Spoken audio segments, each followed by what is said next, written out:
Everyone, welcome to Dreammakers Graphic Design Training Institute. So, இது ஒரு புது டாபிக், புது செஷன் அண்ட் புது கோர்ஸ் நம்ம இன்னைக்கு இன்ட்ரடியூஸ் பண்ணுறோம். இன்னைக்கு ஸ்டார்ட் பண்ணுறோம். JavaScript mat simple. ஸோ இந்த கோர்ஸோட நேமே வந்துட்டு ஜாவாஸ்கிரிப்ட் மேட் சிம்பிள். ஸோ இது நான் ஏன் மேட் சிம்பிள் அப்படின்னு சொல்கிறேன்னா, நம்ம already HTML and CSS cover பண்ணிட்டோம்.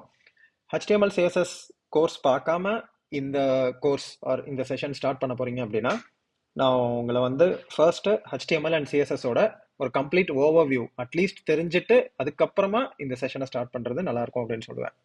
ஏன்னா அதுதான் வந்து பேஸ். நம்ம ஆல்ரெடி அந்த செஷன்ஸ்லாம் பார்த்தோம், HTML CSS செஷன்ஸ்ல பார்த்தோம். HTML வந்து ஒரு ஸ்கெலட்டன் மாதிரி அண்ட் CSS வந்து ஒரு மசில், ஒரு ப்ராப்பர் ஒரு ப்ராப்பர் கேரக்டரை ரெடி பண்றதுக்கு யூஸ் ஆகுது. அண்ட் டாப் ஆஃப் தட், இப்போ நம்ம பார்க்க போற ஜாவாஸ்கிரிப்ட் அந்த ஒரு பர்சன் ரெடி பண்ண ஒரு பர்சனுக்கு ஒரு சில கேரக்டரிஸ்டிக்ஸ் கொடுக்குற மாதிரி ஒரு எக்ஸ்ட்ரா ஆடட் ஒரு ஆடடான ஒரு ஃபீச்சர் கொடுக்குற மாதிரி வச்சுக்கோங்க. ஸோ அதுதான் ஜாவாஸ்கிரிப்ட். நம்ம என்னங்கிறது ஒவ்வொன்றா பார்க்கலாம். இது ஒரு பேசிக் இன்ட்ரோ செஷன். இந்த செஷன்ல நம்ம பேசிக்கா ஜாவாஸ்கிரிப்ட்னா என்ன, எதுக்காக வந்துட்டு ஒரு வெப்சைட்ல ஜாவாஸ்கிரிப்ட் வந்து தேவைப்படுது. ஆல்ரெடி நீங்கள் HTML அண்ட் CSS யூஸ் பண்ணி ஒரு வெப்சைட் ரெடி பண்ணியிருப்பீங்க. வெப்சைட்டோட ஆப்ஷன்ஸ், அதோட ஸ்டைல் ஷீட் எல்லாமே ப்ராப்பராக ரெடி பண்ணியிருப்பீங்க. பட் ஸ்டில் இப்போ ஜாவாஸ்கிரிப்டோட யூஸ் என்ன, எதனால ஜாவாஸ்கிரிப்ட் இல்லாமல் ஒரு வெப்சைட் வந்து கம்ப்ளீட்டாக முழுமையாக அடையாது அப்படிங்கிறத நம்ம இந்த கோர்ஸில் பார்க்கலாம். And welcome to session 1. என் பேர் ஜனா. நான் 10+ இயர்ஸாக பெங்களூரில் ஒர்க் பண்ணிட்டுருக்கேன் ஐடி சைடில். அண்ட் இந்த கோர்ஸ் உங்களுக்கு நான் தான் ப்ரொவைட் பண்ணுறேன். இந்த கோர்ஸ் ரிலேட்டடாக எந்த செஷனில் எந்த டவுட்னாலும் நீங்கள் எனி டைம் என்னை காண்டாக்ட் பண்ணலாம். என்னோட டீட்டெயில்ஸ் எல்லாமே உங்களுக்கு ஷேர் பண்ணிடுவாங்க. உங்களுக்கு எப்போ வேணுமோ எனக்கு நீங்கள் காண்டாக்ட் பண்ணலாம். ஓகே, ஸோ இப்போ நம்ம செஷனுக்குள்ளே போகலாம். ஸோ நம்ம இப்போ ஃபஸ்ட்டு பேசிக்காக ஸ்டார்ட் பண்ணலாம். ஜாவாஸ்கிரிப்ட்னா என்ன, எதுக்காக எதுக்காக வந்து ஜாவாஸ்கிரிப்ட் யூஸ் பண்ண போகிறோம் அப்படின்னு பார்த்தீங்கன்னா, ஸோ நான் ஆல்ரெடி சொன்ன மாதிரி HTML வந்து ஒரு கண்டென்ட் கொடுக்கும் ஒரு வெப்பேஜுக்கு. அந்த கண்டென்ட்டை ப்ரெசன்டபிளாக கொண்டு வர்றது CSS. ஸோ நார்மலாக ஒரு வேர்ட் டாக்குமெண்ட்டை ரீட் பண்ணுறதுக்கும் ஒரு வெப்பேஜில் போய் ஒரு பிளாகை ரீட் பண்ணுறதுக்கும் வித்தியாசம் இருக்குல்ல. ஸோ அந்த ஒரு ப்ரெசன்டேஷனை கொடுக்கறது CSS. இப்போ HTML CSS இருந்தாலும் நீங்கள் இமீடியட்டாக 5th பேஜுக்கு போகணும், ஆர் அதில் ஒரு இமேஜை வந்து நீங்கள் இமீடியட்டாக கிளிக் பண்ணி பார்க்கணும். ஸோ அந்த மாதிரி உங்களோட இன்ட்ராக்ஷனை ரொம்பவே வந்து ஸ்டைல் பண்ணி உங்களோட இன்ட்ராக்ஷனை ப்ராப்பராக ப்ரொவைட் பண்ணுறதுக்கு தான் ஜாவாஸ்கிரிப்ட் வந்து யூஸ் பண்ணுறாங்க. ஸோ நீங்கள் CSS யூஸ் பண்ணி என்னதான் கண்டென்ட்டை ஸ்டைல் பண்ணாலும் அந்த ஸ்டைல் பண்ண கண்டென்ட்டுக்கு ஒரு லாஜிக் ஆட் பண்ணி அதை ப்ராப்பர் இன்ட்ராக்ஷனோட எடுத்துகிட்டு வர்றதுக்கு தான் ஜாவாஸ்கிரிப்ட் வந்து யூஸ் ஆகுது. ஸோ இதுதான் ஜாவாஸ்கிரிப்டோட மெயின் யூஸ். இப்போ நான் இதில் வந்து ஒரு சில விஷயங்கள் நான் இதில் டிஸ்கஸ் பண்ணுவேன் இந்த செஷனில். அதை பற்றி டீட்டெயிலாக நம்ம ஃபியூச்சரில் பார்ப்போம். ஃபார் எக்ஸாம்பிள், இப்போ நம்ம ஃபர்ஸ்ட் ஒரு இமேஜ் வச்சுருக்கோம். இங்கே என்னன்னு பார்த்தீங்கன்னா ஜாவாஸ்கிரிப்ட் வந்து ஆப்ஜெக்ட் ஓரியன்டட் அப்படின்னு போட்டிருக்கேன். ஆப்ஜெக்ட் ஓரியன்டட் அப்படின்னா என்ன அப்படின்னா, இவ்வளோ நாள் நம்ம பார்த்த HTML அண்ட் CSS வந்து நார்மலாக நம்ம ஸ்கிரிப்ட் பண்ணோம், டேக்ஸ் யூஸ் பண்ணி நார்மலாக டேக் ரிலேட்டடாக நம்ம வந்து ஸ்கிரிப்ட் பண்ணோம். பட் ஜாவாஸ்கிரிப்ட் வந்து ஒரு அஃபிஷியலான ஒரு proper programming language. So JavaScript வந்து ஒரு அஃபிஷியலான programming language. So programming language அப்படிங்கிறப்போ நம்ம வந்து அந்த சின்டாக்ஸுக்கு ரொம்ப முக்கியத்துவம் கொடுப்போம். இங்கே ப்ரோக்ராமிங் லாங்குவேஜ் அப்படிங்கிறப்போ இது வந்து ரொம்ப வேஸ்ட்டாக இருக்கும், நிறைய இது மனப்பாடம் பண்ணணும் அப்படிலாம் நினைக்காதீங்க. அந்த மாதிரி எதுவுமே கிடையாது. ஏன்னா இப்போ நாம பார்க்க போகிற ஜாவாஸ்கிரிப்ட் வந்து நம்மளோட வெப் டிசைனுக்கு ஸ்பெசிஃபிக்காக நம்ம அதை எங்கெங்கே யூஸ் பண்ண போகிறோம், மெயினாக என்னென்ன யூசர் இன்ட்ராக்ஷன்ஸ் பண்ண போகிறோம் அப்படிங்கிறத பற்றி மட்டும்தான் மெயினாக நம்ம கான்சென்ட்ரேஷன் இருக்கும். ஸோ சின்டாக்ஸ் பற்றி நீங்கள் ஒரி பண்ண தேவையில்ல. அண்ட் ஆல்ரெடி நீங்கள் எல்லாருமே இப்போ விஷுவல் ஸ்டுடியோ கோடில் எக்ஸ்பர்ட்டாக இருப்பீங்க. ஸோ உங்களுக்கே தெரியும் விஷுவல் ஸ்டுடியோ கோட் வந்து எந்த அளவுக்கு ரொம்ப ஈஸியாக இருக்குது. ப்ளஸ் நாம அதில் ஒரு சில எக்ஸ்டென்ஷன்ஸ்லாம் யூஸ் பண்ணியிருந்தோம், ப்ரிட்டியர் ப்ளஸ் இன்னும் நிறைய எக்ஸ்டென்ஷன்ஸ் பற்றி நம்ம டிஸ்கஸ் பண்ணியிருந்தோம். ஸோ கோட் பண்ணுறதை பற்றியோ சின்டாக்ஸ் பற்றியோ நம்ம ஒரி பண்ணவே தேவையில்ல. நீங்கள் ஸ்டார்ட் பண்ண உங்களுக்கு ரொம்ப ஈஸியாக வந்துடும்.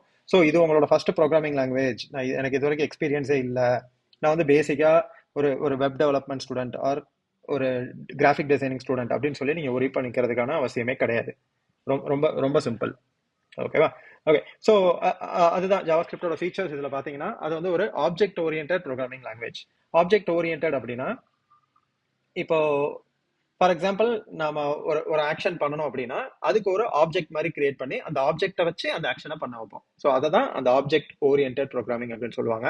பிளாட்ஃபார்ம் இண்டிபெண்டன்ட் அப்படின்னு என்ன சொல்றாங்கன்னா, ஜாவாஸ்கிரிப்ட் வந்து இந்த பிளாட்ஃபார்ம்ல தான் ரன் பண்ணும், இந்த வெர்ஷன்ல தான் ரன் பண்ணும் அப்படின்னு கிடையாது.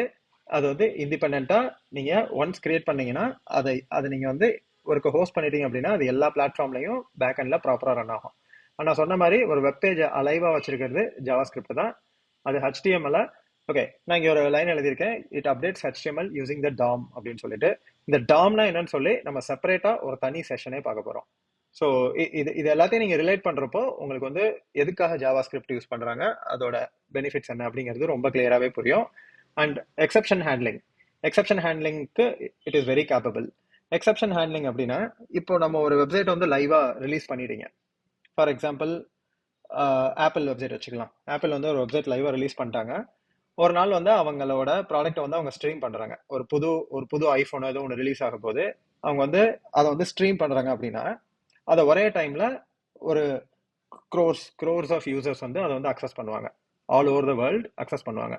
ஸோ அவங்களுக்கு அந்த ஸ்ட்ரெஸ் அதிகமாக வரனால அங்கே வந்து சர்வர் வந்து பிரேக் ஆகும். ஸோ அந்த டைம்ல அவங்க அதை எப்படி ஹேண்டில் பண்ணுவாங்கன்னா, இந்தியன் யூசர்ஸ்க்கு வந்து ஒரு 10 மினிட்ஸ் டிலே பண்ணி ஸ்ட்ரீமிங்கை சென்ட் பண்ணுவாங்க. வேற கண்ட்ரி, ஃபார் எக்ஸாம்பிள் ஆஸ்திரேலியன் யூசர்ஸ்க்கு ஒரு 15 மினிட்ஸ் டிலே பண்ணி அந்த ஸ்ட்ரீமிங் வந்து சென்ட் பண்ணுவாங்க. அப்படிங்கிறப்போ அந்த டிராஃபிக் வந்து ரொம்ப இருக்காது.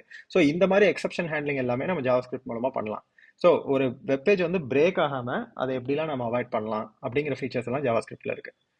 ஓகே, ஸோ இதெல்லாம் ஜஸ்ட் ஒரு ஓவர்வியூ தான். நம்ம இது எல்லாத்தையுமே வந்து டீட்டெயிலாக பார்க்க போறோம். இப்போ நம்ம இதுல ஒரு கான்செப்ட் பார்க்கலாம், கிளைண்ட் சர்வர். கிளைண்ட் சர்வர்னா இதை பத்தி நம்ம ஆல்ரெடி HTML செஷன்ஸ்ல பேசியிருக்கோம். பட் ஜஸ்ட் இதுல எனக்கு அதை பத்தி ஒரு இன்ட்ரோ கொடுக்கணும்னு இருக்கேன். நான் அதை வச்சு என்னால் ஜாவாஸ்கிரிப்ட் இன்னும் கொஞ்சம் கிளியரா எக்ஸ்பிளைன் பண்ண முடியும். ஓகே, ஸோ இப்போ நம்ம ஆல்ரெடி பார்த்துருக்கோம், கிளைண்ட் வந்து ஒரு ரெக்வஸ்ட் கொடுப்பாங்க, அது சர்வருக்கு போயிட்டு சர்வர்ல இருந்து அதுக்கு ஒரு ரெஸ்பான்ஸ் வரும். ஓகேவா? ஸோ இந்த மாதிரி ரெக்வஸ்ட் அண்ட் ரெஸ்பான்ஸ் பேஸ் பண்ணி தான் இவ்வளோ நாள் நம்ம பார்த்த HTML அண்ட் CSS வந்து ஒர்க் ஆகிட்டு இருந்தது. ஃபார் எக்ஸாம்பிள் இப்போ நான் வந்துட்டு ஓகே, நான் ஒரு ப்ராக்டிக்கல் எக்ஸாம்பிளாக காட்டுறேன்.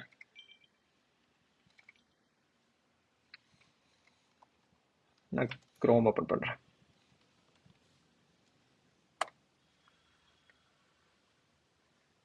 ஓகே, ஸோ இப்போ நான் ஜஸ்ட் flipkart.comனு போடுறேன்.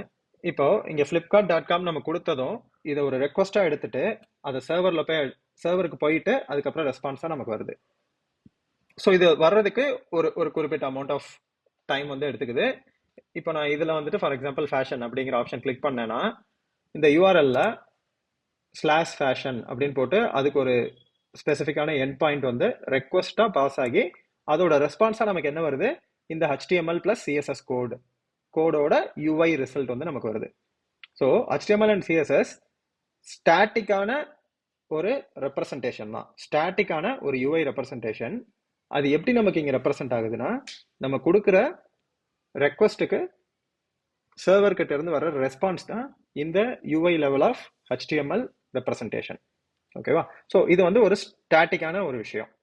இப்போ ஜாவாஸ்கிரிப்ட் இங்க எங்க யூஸ் ஆகும் அப்படின்னு பார்த்தீங்கன்னா, ஃபார் எக்ஸாம்பிள் இங்க வந்துட்டு மினிட்ஸ், ஃபார் எக்ஸாம்பிள் இதுல போறேன்.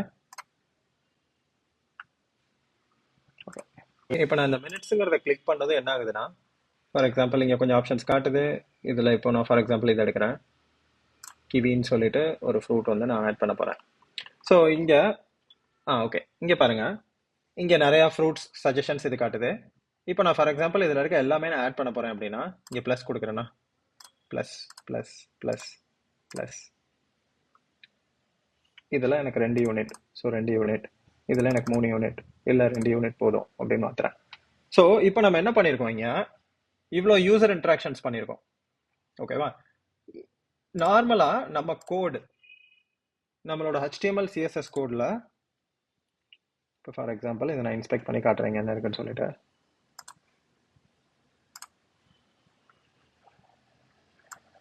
இந்த HTML CSS கோடில் நம்ம இதை பற்றி எதுவுமே எழுதலை. ஆனால் இங்கே எப்படி இந்த இன்க்ரிமெண்டேஷன் நடக்குது, நம்ம இதை கிளிக் பண்ண அது இன்க்ரிமெண்ட் ஆகுது, டிக்ரிமெண்ட் ஆகுது. அது எப்படி நடக்குது? ஸோ இங்கே தான் ஜாவாஸ்கிரிப்டோட ரோல் வந்து பிளே ஆகுது. ஸோ இப்போ நீங்கள் பழைய வெப்சைட்டில் 1990s அந்த டைம்லலாம் பார்த்தீங்கன்னா இப்போ ஒரு வெப்சைட்ல போய் நீங்க இன்கேஸ் இப்போ நான் இங்க ப்ளஸ் கொடுத்தேன் அப்படின்னா அதுக்கு ஒரு ரெக்வஸ்ட் பாஸ் ஆகும். நம்ம டிஸ்கஸ் பண்ண மாதிரி ஒரு ரெக்வஸ்ட் பாஸ் ஆகும். அதுக்கான ரெக்வஸ்ட்டை அந்த சர்வர் எடுத்து அதை ரெஸ்பான்ஸா நமக்கு கொடுத்து அதுக்கப்புறம் இங்க நம்பர் 2ன்னு சொல்லி மாறும். பட் இப்போ ஜாவாஸ்கிரிப்ட் இருக்கனால நம்மளால இந்த மாதிரி இதெல்லாம் டைனமிக்கா சேஞ்ச் பண்ணிக்க முடியும். ஸோ டைனமிக்கா இப்போ இந்த பேஜ்ல நான் இந்த சேஞ்சஸ்லாம் பண்றேன். ஸோ இது இது இது ஒரு சின்ன எக்ஸாம்பிள் இப்போ நான் காட்டினது. இப்படி பண்றப்போ நம்மளோட யூசர் எக்ஸ்பீரியன்ஸ் எவ்வளோ சூப்பரா இருக்கு அண்ட் எவ்வளோ ஃபாஸ்டா நம்மளோட வேலை வந்து முடியுது அப்படிங்கிறத பாருங்க.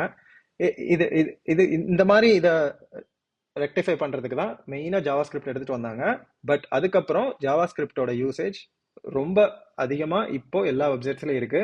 இப்போ நம்மளோட நெட்வொர்க் எவ்வளோ ஃபாஸ்டா இருந்தாலும் நம்மளோட பெர்ஃபார்மன்ஸ் எவ்வளோ நல்லா இருந்தாலும் ஜாவாஸ்கிரிப்ட் இருந்தால் தான் அந்த வெப்சைட் வந்து நமக்கு ஒரு யூசருக்கு ரொம்ப ஃப்ரெண்ட்லியா யூஐ வந்து ரொம்ப கிளீனா இருக்கிறதுக்கு ஜாவாஸ்கிரிப்ட் வந்து ரொம்ப யூஸ் ஆகும். ஒவ்வொரு யூசர் ஆக்ஷன்ஸ்க்கும் ரொம்ப யூஸ் ஆகும். இப்போ இது கூட பாருங்க, இந்த மாதிரி ஸ்க்ரால் பண்றோம் பட் ஸ்டில் எந்த ஒரு ரெக்வஸ்டோ ரெஸ்பான்ஸோ நடக்கல. ஆட்டோமேட்டிக்கா இந்த இமேஜஸ் வந்து ஸ்க்ரால் ஆகிக்கிட்டே இருக்கு. இந்த கிளிக்கு வந்துட்டு எந்த ஒரு சேஞ்சும் நடக்கல. பட் இப்போ நான் இது பேக் வரேன் அப்படின்னா அதுக்கு ஒரு குறிப்பிட்ட மில்லி செகண்ட்ஸ் எடுத்திருக்கும். பட் நாம பண்ற அந்த மாதிரி ஆப்ரேஷன்ஸுக்கு டைம் எடுக்காது. ஸோ அது வந்து ஜாவாஸ்கிரிப்ட்னால தான் நடக்குது. ஸோ ஜாவாஸ்கிரிப்ட் இதுதான் வந்து ஜாவாஸ்கிரிப்டோட ஒரு சிம்பிள் எக்ஸாம்பிள் நான் கொடுக்குறேன். அது எதனால யூஸ் ஆகுது, பிளஸ் நீங்க இப்போ HTML CSS உங்களுக்கு தெரிஞ்சனால இது எந்த வகையில அதை விட டிஃபரெண்டா இருக்கு அப்படிங்கறத இந்த ஒரு சின்ன எக்ஸாம்பிள் வச்சு பார்த்துருப்பீங்க. ஜாவாஸ்கிரிப்ட் இப்போ வந்து ஒரு 15-20 இயர்ஸ் பக்கம் இருக்கும். ஜாவாஸ்கிரிப்ட் வந்து ஜாவாஸ்கிரிப்ட் கண்டுபிடிச்சவர். ஏன்னா ஜாவா வந்து கம்ப்ளீட்டா டிஃப்ரெண்ட். ஜாவா ஸ்கிரிப்டை கண்டுபிடிச்சது வந்து பிரெண்டன் ஈச் அப்படின்னு சொல்லி ஒருத்தர். அவர் ஆக்சுவலாக ஒரு கம்பெனியில் ஒர்க் பண்ணிட்டு இருக்கும்போது அவர் இந்த மாதிரி வெப்சைட்ஸ் ரொம்ப ஸ்லோவாக இருக்கிறதெல்லாம் ஃபீல் பண்ணி எதுக்காக எல்லா விஷயத்துக்கும் நம்ம இந்த மாதிரி சர்வருக்கு வந்து ரெக்வஸ்ட் கொடுத்து ரெஸ்பான்ஸ் வாங்கணும், ஸோ இந்த மாதிரி ஒரு ஆப்ஷன் எடுத்துட்டு வரலாம் அப்படின்னு சொல்லி ஒரு சின்ன ஐடியா அவருக்கு ஸ்பார்க் ஆனது தான் இந்த ஜாவா ஸ்கிரிப்ட். ஓகே, ஸோ இதெல்லாம் தான் ஒரு சின்ன ஒரு இன்ட்ரோ செஷன் மாதிரி ஜாவா ஸ்கிரிப்டுக்கு. எல்லாமே சும்மா எக்ஸ்பிளைன் பண்ணியிருக்கேன், சேம் லைக் தட். அதோட பெனிஃபிட்ஸ் என்ன, ப்ளஸ் அதில் நாம பார்க்க போகிற எல்லா ஆப்ஷன்ஸுமே ஃபீச்சர்ஸுமே இதில் நான் சும்மா ஒரு ஜஸ்ட்டாக கொடுத்துருக்கேன். இது எல்லாமே நம்ம அப்கமிங் செஷன்ஸில் பார்க்கலாம். இது ஜஸ்ட் ஒரு பேசிக் டெமோ செஷன் தான். இந்த செஷன் முடியும் போது உங்களுக்கு என்ன மாதிரி ஒரு லேர்னிங்ஸ் இருக்கும் அப்படின்னு பார்த்தீங்கன்னா, இதுவரை நீங்கள் ப்ராக்டிக்கலாக பண்ண HTML அண்ட் CSS வெப்சைட்ஸை இன்னும் நீங்கள் எப்படி யூசர் ஃப்ரெண்ட்லியாக யூசர் இன்ட்ராக்ஷனாக ரொம்ப கிளீனா எப்படி நீங்க ரெடி பண்ணுவீங்க அப்படிங்கிறதுக்கான ஒரு கிளாரிட்டி உங்களுக்கு இந்த செஷன் முடியும் போது, இந்த கோர்ஸ் முடியும் போது கண்டிப்பா இருக்கும். ஓகே, ஸோ இன்னும் கொஞ்சம் பார்க்கலாம் இந்த செஷன்ல. ஸோ கிளைண்ட் சர்வர் ஆக்ஷன்ஸ் பத்தி நம்ம பார்த்தோம். ஸோ இதுதான் நான் எக்ஸ்பிளைன் பண்ணது. கிளைண்ட் வந்து என்ன மாதிரி ரெக்வஸ்ட் கொடுக்குறாங்க, சர்வர் சைட்ல இருந்து எந்த மாதிரி ஒரு ரெஸ்பான்ஸ் வருது அப்படின்னு சொல்லி. இப்போ சர்வர் சைட்ல பாத்தீங்கன்னா நான் இந்த சர்வர் ரெஸ்பான்ஸ் தான் சொன்னேன். அது போக டேட்டாபேஸ் ரெஸ்பான்ஸும் இருக்கும். நிறைய விஷயங்களை டேட்டாபேஸ்ல சேவ் பண்ணி அதை கூட நமக்கு இங்க ரெஸ்பான்ஸா அனுப்புவாங்க. ஃபார் எக்ஸாம்பிள் ஒரு ப்ராடக்டோட காஸ்டா இருக்கட்டும், அதெல்லாம் எப்படின்னா டேட்டாபேஸ்ல அப்டேட் ஆகிட்டே இருக்கும். அதை அப்டேட் பண்ணி இங்கே எடுத்துட்டு வந்து கொடுப்பாங்க. ஸோ இப்படிதான் நம்மளோட HTML அண்ட் CSS நார்மலாக ஒர்க் ஆகுது. நம்ம வந்து ஃப்ரண்ட் அண்ட் மட்டும் தான் பார்க்குறோம், பேக் அண்ட்ல இவ்வளோ வேலை நடக்குது ஆக்சுவலாக. ஓகே, ஸோ இங்கே நான் இந்த டிஃப்ரென்ஸ் பற்றி கொஞ்சம் க்ளீனாக மென்ஷன் பண்ணியிருக்கேன். HTML அந்த ஸ்ட்ரக்சரை கிரியேட் பண்ணுவோம், CSSல அதுக்கான ஸ்டைலை ரெடி பண்ணுவோம், அண்ட் ஜாவாஸ்கிரிப்ட் யூஸ் பண்ணி தான் அதோட இன்டராக்டிவிட்டியை வந்து கொண்டு வருவோம். ஸோ ஜாவாஸ்கிரிப்ட் இல்லாமல் ஒரு வெப்சைட் வந்து முழுமை அடையாது. ஆல்ரைட், ஸோ இப்போ ஜாவா ஸ்கிரிப்டுக்குன்னு சொல்லிட்டு ஒரு சில ஸ்பெஷல் ஃபீச்சர்ஸ் இருக்கு. ஃபார் எக்ஸாம்பிள் பார்த்தீங்கன்னா, ஜாவா ஸ்கிரிப்ட் தான் வேர்ல்டுலேயே எந்த ஒரு ஐடியும் இல்லாமல், ஐடினா நான் சொல்றது இந்த விஷுவல் ஸ்டுடியோ கோட் எதுவுமே இல்லாமல் ஒரு ப்ரௌசர்லேயே உங்களால் எக்ஸிக்யூட் பண்ண முடியும். இப்போ நான் சிம்பிளாக எப்படின்னு சொல்கிறேன் பாருங்க. ஸோ எல்லா ப்ரௌசருக்கும் டிஃபால்ட்டாக ஜாவா ஸ்கிரிப்டை எக்ஸிக்யூட் பண்ணுறதுக்கான ஒரு இன்ஜின் வந்து இருக்கும். இப்போ டெவலப்பர்ஸ் டூல்ஸ் போகிறேன். ஃபார் எக்ஸாம்பிள் ஃப்ளிப்கார்ட் இந்த பேஜில் இருக்கலாம். அதோட எலமெண்ட்ஸ் இருக்கும். பக்கத்துலேயே பார்த்தீங்கன்னா கன்சோல் அப்படின்னு சொல்லி போட்டிருப்பாங்க. ஸோ இந்த கன்சோலில் என்னன்னா, நீங்கள் நார்மலாக ஒரு சிம்பிள் ஜாவாஸ்கிரிப்ட் ஸ்டேட்மெண்ட் எழுதுறேன், console.log. இதை வந்து ஜஸ்ட் ஒரு ஸ்டேட்மெண்ட்டை பிரிண்ட் பண்ணுறதுக்கு. இப்போ இதில் வெல்கம் டு ட்ரீம் மேக்கர்ஸ் போடுறேன். ஸோ இந்த console.logக்குள்ள நீங்கள் என்ன போட்டு என்டர் கொடுத்தாலும் அது வந்து உங்களுக்கு பிரிண்ட் ஆகும். ஓகேவா? ஃபார் எக்ஸாம்பிள் கால்குலேஷன்ஸ் ஒன்றும் பண்ணலாம். ஃபார் எக்ஸாம்பிள் 5 + 6 அப்படின்னு போட்டிங்கன்னா அதோட ரிசல்ட் வரும். ஸோ இந்த மாதிரி ப்ரௌசருக்குள்ளேயே நீங்கள் எல்லாமே எக்ஸிக்யூட் பண்ணி பார்த்துக்கலாம். இந்த இந்த மாதிரி ஒரு ஆப்ஷன் வந்து ஜாவா ஸ்கிரிப்டுக்கு மட்டும்தான் இருக்கு. வேற எந்த ஒரு ப்ரோக்ராமிங் லாங்குவேஜுக்கும் இந்த மாதிரி ஒரு ஃபீச்சர் கிடையாது. ஸோ இது இது ஒரு பெனிஃபிட். அண்ட் இது எப்படி நடக்குது அப்படின்னா, ஒவ்வொரு ப்ரௌசருக்கும் ஜாவா ஸ்கிரிப்ட் இன்ஜின் வந்து டிஃபால்ட்டாக அந்த ப்ரௌசர் ரெடி பண்ணும் போதே கொடுத்துருப்பாங்க. ஸோ இது ஒரு ரொம்ப முக்கியமான பாயிண்ட். இதை பற்றி நிறைய பேருக்கு தெரியாது. ஃபார் எக்ஸாம்பிள் இப்போ பார்த்தீங்கன்னா குரோமுக்கு வந்துட்டு V8 இன்ஜின் அப்படின்னு சொல்லி ஒரு இன்ஜின் இருக்கு. ஸோ இந்த இன்ஜின்ஸ் எல்லாமே வந்து ஓப்பன் சோர்ஸ் தான். குரோம் வந்து உங்களுக்கு ஒரு சில ஃபீச்சர்ஸ் வேணும்னா நீங்கள் பர்ச்சேஸ் பண்ணலாம். பட் இந்த இன்ஜின்ஸ் எல்லாமே ஓப்பன் சோர்ஸ். ஃபயர்ஃபாக்ஸுக்கு ஒரு இன்ஜின் இருக்குது, ஸ்பைடர் மங்கி அப்படின்னு சொல்லிட்டு. அண்ட் நம்ம ஆப்பிள் டிவைசஸில் சஃபாரி யூஸ் பண்ணுவோம். அதுக்குமே பார்த்தீங்கன்னா ஜாவா ஸ்கிரிப்ட் கோர் அப்படின்னு சொல்லி ஒரு ஜாவா ஸ்கிரிப்ட் இன்ஜின் வந்து இருக்கு. ஸோ நீங்கள் என்ன ப்ரௌசர் எடுத்தாலும் அதுக்குன்னு ஒரு ஜாவா ஸ்கிரிப்ட் இன்ஜின் வந்து எப்போவுமே இருக்கும். ஸோ அது மூலமாக தான் நம்ம வந்து ப்ரௌசர்லேயே கோட் பண்ணிக்கலாம். ப்ளஸ் நம்ம செப்பரேட்டாக வெளியவும் நம்ம கோட் பண்ணிக்கலாம். ஸோ இந்த மாதிரி நிறைய ஃபீச்சர்ஸ் வந்து இருக்கு. ஆல்ரைட். ஸோ இதுதான் ஒரு பேசிக்கான ஒரு அண்டர்ஸ்டாண்டிங் ஜாவா ஸ்கிரிப்ட் பற்றி. நம்ம நெக்ஸ்ட் செஷனில், அதாவது அதுதான் செஷன் 1, இது ஜஸ்ட் ஒரு இன்ட்ரோ தான். நம்ம நெக்ஸ்ட் செஷனில் நம்ம ஒவ்வொரு கான்செப்டாக ஸ்டார்ட் பண்ணி குயிக்காக நம்மளோட ப்ராக்டிக்கல் செஷன்ஸையும் இனிஷியேட் பண்ணலாம். All the best. தேங்க்யூ.